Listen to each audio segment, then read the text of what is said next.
పోయిన అన్న విషయాన్ని బీసీ, ఎస్సీ, ఎస్టీ సామాజిక వర్గాల యువత, ప్రజానీకం గమనించుకోవాల్సిన అవసరం ఉంది.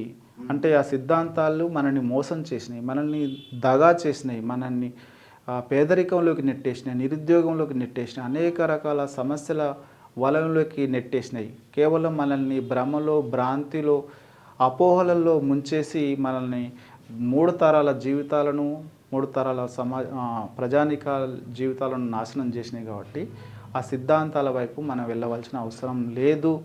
అంటే వాటిలో మోసపోయినాము అనేది చరిత్ర చెప్తున్న సత్యం. చరిత్ర చూస్తే ఆ సిద్ధాంతాలు విజయవంతమైనవి, మన సామాజిక వర్గాలు ఓడిపోయారు. అంటే సిద్ధాంతాలు గెలిచినాయి, మన వాళ్ళు ఓడిపోయారు.